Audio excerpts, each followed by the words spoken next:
Hi guys, computer के subject में आज हम पढ़ेंगे सेंट्रल प्रोसेसिंग यूनिट।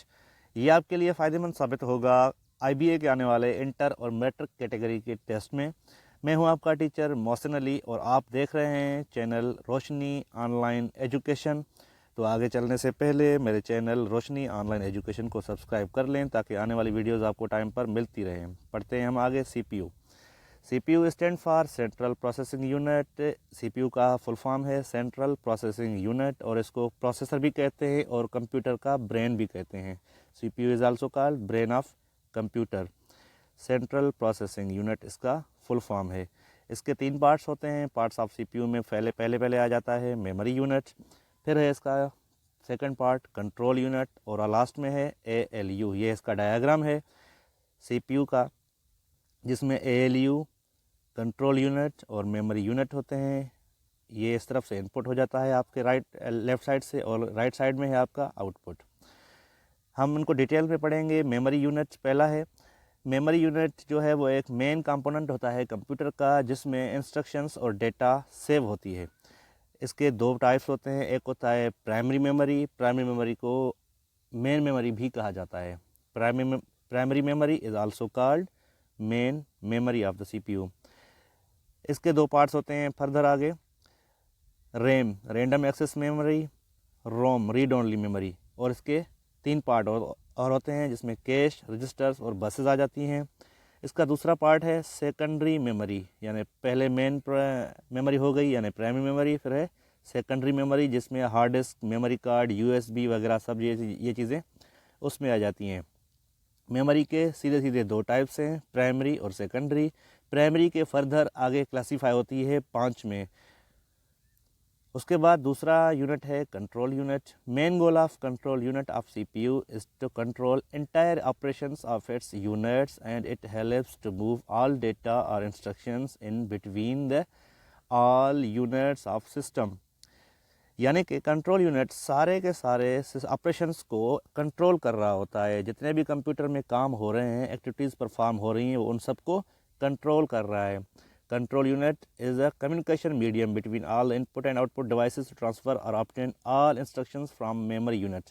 ये मेमोरी यूनिट से हिदायत लेकर उनको ऑपरेशंस परफॉर्म करता है। उसके बाद है तीसरा arithmetic and logical unit. ALU is divided into 2 parts. अब अर्थमेटिक और लॉजिकल यूनिट 2 पार्ट्स में तकसीम हो रहा है। एक है अर्थमेटिक यूनिट और दूसरा है लॉजिकल यूनिट। अर्थमेटिक्स में जितने भी अर्थमेटिक्स यानी मैथमेटिक्स के ऑपरेशंस हैं वो परफॉर्म होते हैं, जैसे कि एडिशन, सब्ट्रैक्शन, मल्टीप्लिकेशन, डिवीजन।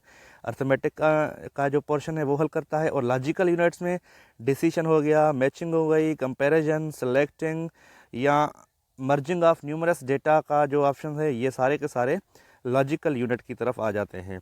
अब हमने मेन मेमोरी पढ़ी थी। मेमोरी के 2 टाइप से, एक थी प्राइमरी मेमोरी, दूसरा था सेकेंडरी मेमोरी। उसमें सबसे पहले हम इसको क्लासीफाई करेंगे डिटेल में। मेन और प्राइमरी मेमोरी और इंटरनल मेमोरी भी कहा जाता है इसको। इसके जितने भी टाइप्स हैं वो यहाँ पर हम लिख रहे हैं। रैम होता है रैंडम एक्सेस मेमोरी, उसका फुल फॉर्म है। रोम होता है, उसका फुल फॉर्म है रीड ओनली मेमोरी। फिर उसके आगे होता है कैश, रजिस्टर और बसेस। अब इनको फर्दर हम क्लासीफाई करेंगे आगे डिटेल्स में। RAM random access memory, it can access all necessary data and file programs randomly from cache memory, and it is also known as primary memory, main memory, internal memory. RAM is a hardware part of computer which is embedded on the motherboard. RAM एक hardware device होता है जो motherboard पर लगा होता है और इसको मेन मेमोरी भी कहा जाता है, इंटरनल मेमोरी भी कहा जाता है, प्राइमरी मेमोरी भी कहा जाता है। रैम का फुल फॉर्म है रैंडम एक्सेस मेमोरी और ये वोलेटाइल होती है नेचर में।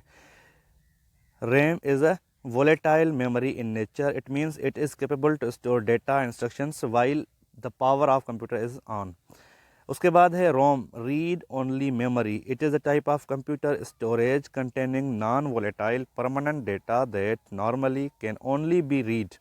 ROM contains the programming that allows a computer to start up or regenerate each time it is turned on.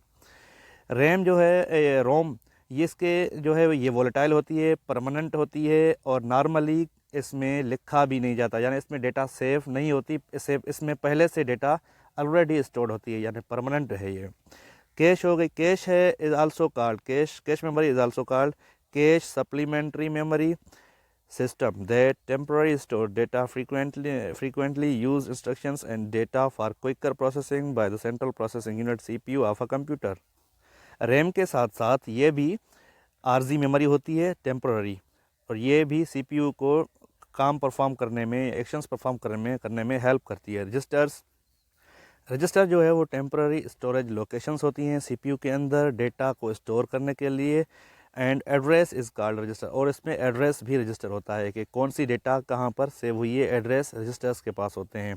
The register file contents all the registers of the microprocessor. उसके बाद है buses. बस इन a computer architecture, a bus is a communication system that transfers data between components inside a computer और between computers. Bus एक मवासलाती निज़ाम है computer के अंदर जो एक कंप्यूटर से दूसरे कंप्यूटर तक या with in the computer data को ट्रांसफ़र करता है, जैसे कि आम बस करते हैं। टाइप्स ऑफ बसेस में जो कंप्यूटर के अंदर बसेस जिस तरह की काम करती हैं उनके, bus a one way path that allows information to pass in one direction only carries information about where data is stored in memory. ये होता है एड्रेस बस। एड्रेस बस में जो डेटा को एक ही डायरेक्शन में लेके जाता है इंफॉर्मेशन को और स्टोर करता है, वो एड्रेस बस है। उसके बाद दूसरा है data bus. The data bus is a two way pathway carrying the data actual data information and to perform the main memory. Data bus data को लेके भी जाता है और मेन मेमोरी से वापस ले भी आता है। कंट्रोल बस जो होता है वो ये कंट्रोल करता है और टाइमिंग सिग्नल्स को जो कंप्यूटर की एक्टिविटीज़ को कोऑर्डिनेट करते हैं सीरीज़ में काम करने के लिए।